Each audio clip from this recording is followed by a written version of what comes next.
Log on to patreon.com/Dane Calloway or paypal.me/Dane Calloway to support me, my channel, and my content. Any amount is much appreciated, and I humbly thank you.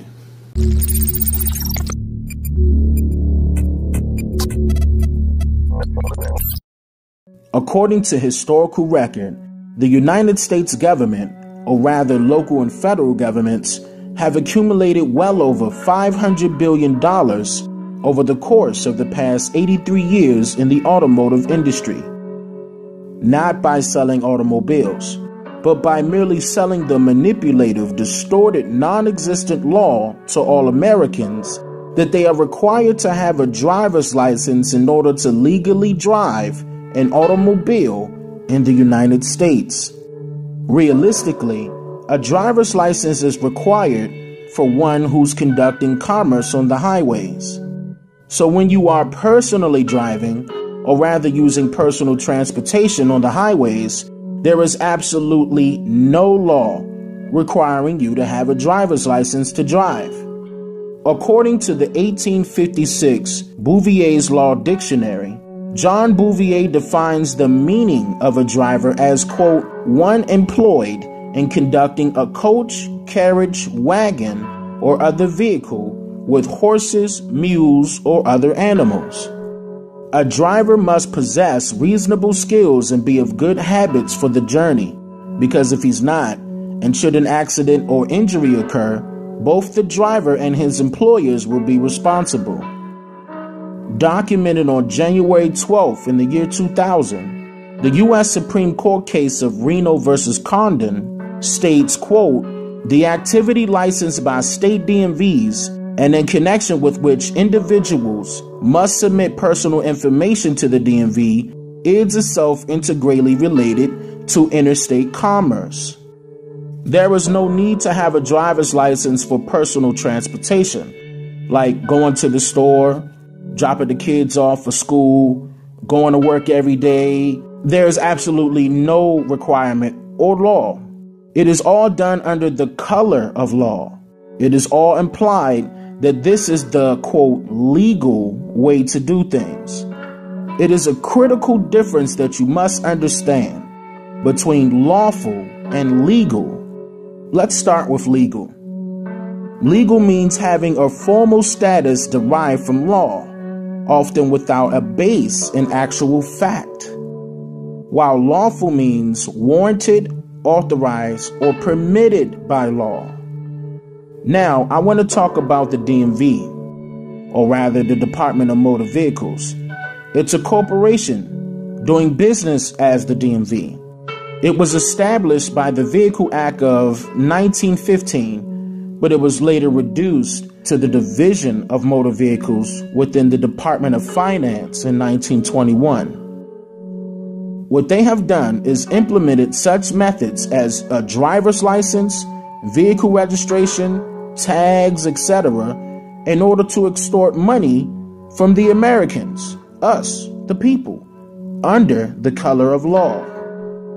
These methods guarantee profits for the DMV, merely due to the fact that they are a corporation, which is a for-profit business or organization whose sole purpose is to provide a benefit to society in addition to making a profit for shareholders. Now, I want to break down the difference between a privilege and personal travel. Personal travel is a constitutionally guaranteed right. Freedom of movement, mobility, and the right to travel are all human rights. Contrary to what the system tells you, travel is not a privilege. Operating your vehicle is not a privilege. However, driving your vehicle for commerce, or rather driving your vehicle for profit or for hire, then and only then are you required to have a driver's license. Okay, sir, your ID? I do have an ID, sir. But I don't. Have it with you? I do have it with me, but under the 4th and 5th Amendment, I'm not at liberty to give it to you for an infraction like you're trying to write me right now. I guess you're trying to write me for an infraction. Okay. Is that correct or is that incorrect? Or? What's your last name?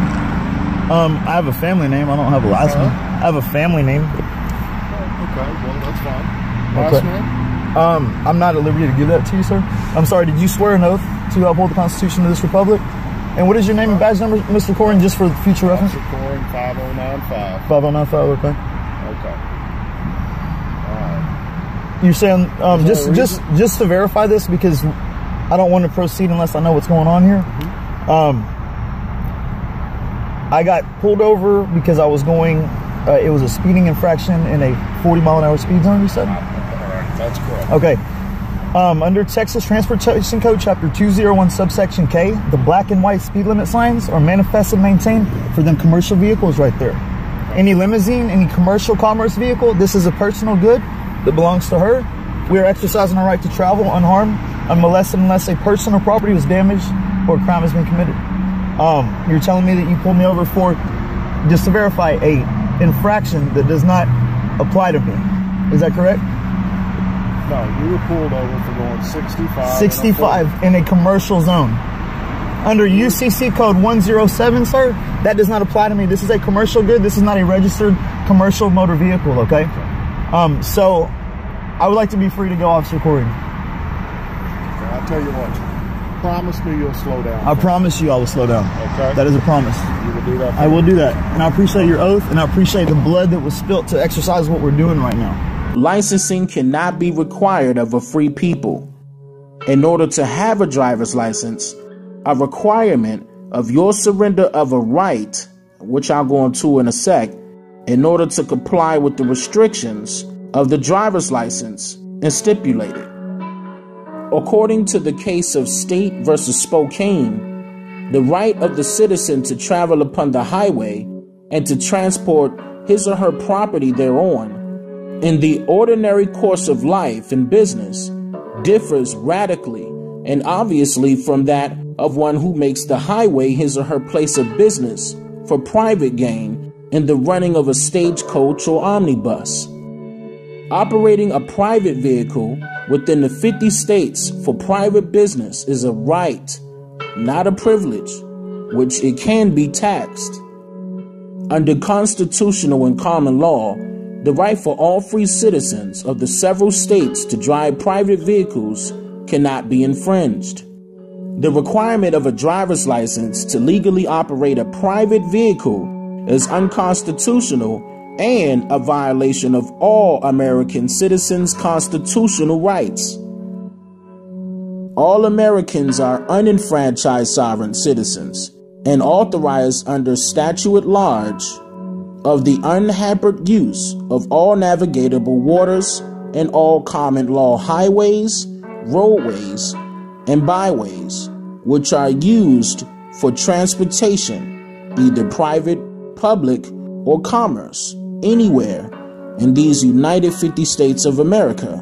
Oh, thank you. Yes. Okay. I've worked a compromise. They are going to cite the vehicle. We're not going to tow it. And we'll let the courts handle it. I'll deal with Is that agreeable with you, sir? I'll deal with it in the courts. Okay. You can argue the same argument you gave me. I will. Okay. Since the vehicle's not operating at this time, it doesn't matter to me if you have a valid driver's license or not, but is there any way you can show, since you're claiming ownership of the vehicle? It is my vehicle. Can you at least give us some sort of, what's your last name, sir? Because lawfully, when there's a state vehicle code violation, we can actually ask you for your ID. No, okay? That's only if you're signed on under that contract, and I'm not signed on under that contract. So you're claiming sovereign citizenship? Right.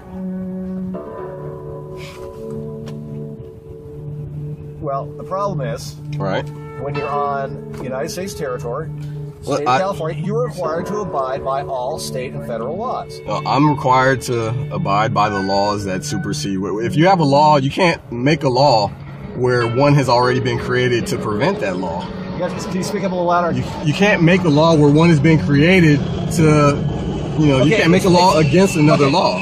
Explain to me what the law is that says that... I already showed it to you. It's stare decisis, the law, the Supreme Court already ruled that I'm operating well within my jurisdiction. You're not required to register your vehicle. You're not required to pay taxes to the government. Look, hey, I am a taxpayer. Okay. That's one thing, because I believe in school and paying for the schools and stuff like that. I pay taxes. That's fine. Some of the issues you're talking about, I don't necessarily disagree with you. Right. However, I'm not trying to be a jerk. Taxes, I register my vehicle like I'm supposed to, and it's not for tracking purposes. You know what that vehicle registration is? Look, it's a tax. It is. But you're saying it's an unlawful tax. It's not. Okay. It's not. It's been ruled against already in the Supreme Court. And I'm not trying to be a jerk to you. I understand where you're coming from, but understand that I'm required. I'm trying to read. I know you're trying to make a point, right? I agree with you. Okay. I see your point. Mm-hmm. Okay. I am not angry. I'm not upset with you. Okay. And there's probably some of the arguments I actually agree with. Okay. Okay. However, I'm trying to reach a compromise here with you. Okay. Let's compromise. I don't want you to come out of the vehicle. Okay. And because your vehicle shows no previous history of... I know. Any kind of failure to register, any parking tickets, any of that stuff up to this point, we're willing to go spirit of the law and merely put a citation on the vehicle, and that's it. You guys let you argue your point in court before... You guys can cite the vehicle. Is that fair? I'm not going to sign it. No. It's not a citation against you. Mm. It's issued on a parking ticket. It's a parking ticket is what you're going to issue. Which documents everything. Because you are not... technically you're interfering, but I'm being reasonable at this point. Okay? I'm going to be reasonable. I'm not interfering. Spirit of the law, not the letter of the law. Is that reasonable? I go by the letter of the law. The law of the land is the United States Constitution, the Supreme Court decisions, which have ruled in my favor. You're basically saying individual state laws are illegal. No, what I'm saying is that the California Vehicle Code, according to the Supreme Court, everybody else, according to the Supreme Court decision, that what California is doing is unlawful, and it's been ruled against. It's been ruled against already. It's been ruled against forcing people to have to do it. Forcing people to have to do it. Your vehicle in every state. Okay, that's neither here nor there, though. It's already been ruled against. But again, you guys can cite the vehicle. I'm not citing you, sir. I said the vehicle. You can cite the vehicle. I'm not. I mean, technically, according to state law, are you technically interfering? Yes, but I'm overlooking that. I'm not interfering because this is my vehicle. I have a vested interest in this matter. All right, this is what I'm going to do for you. Instead of me making a decision here, I'll let the judge make a decision. Okay. As long as this means me driving away in my vehicle, that's fine by me. Okay. Now, I'm just advising you, current state law, according to the state of California, says you have to have your vehicle registered. And I'm warning you, not threatening, just warning you that state law also says if your vehicle has expired. I know the law. Okay. I do. I've read those vehicles. I'm not trying to. So you understand? I understand those. I understand that those codes exist. Okay. Your argument is that they've been ruled against by the Supreme Court. They've been ruled against by the Supreme Court. Well, then what I will do is allow you to argue that a traffic judge.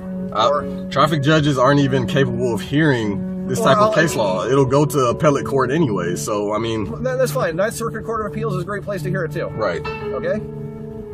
If you want to argue this point... And I will. Okay?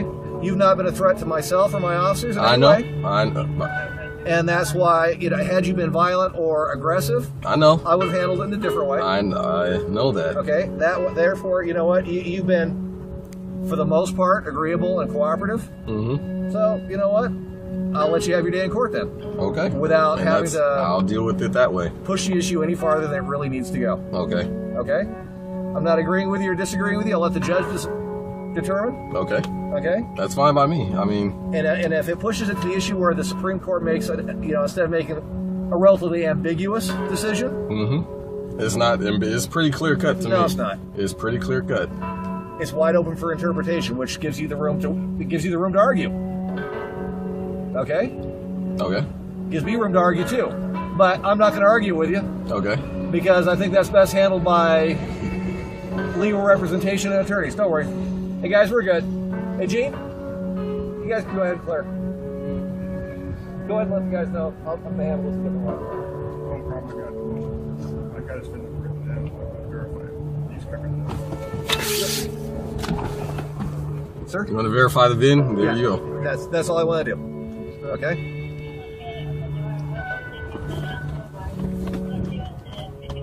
And then I will be more than, since you have been more than cooperative, I'll be more than happy to let you argue at court. Right. Is that fair? That is fair. Okay.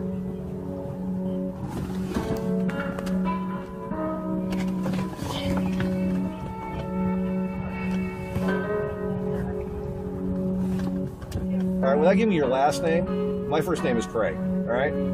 I'm glad you didn't throw in the argument that I don't have any legal authority either.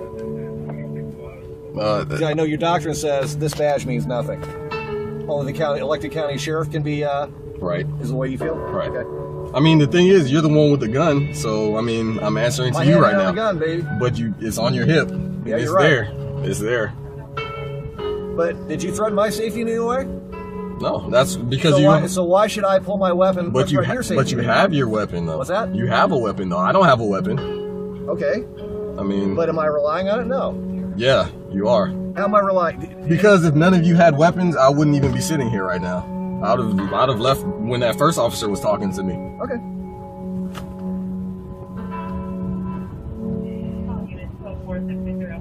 All right.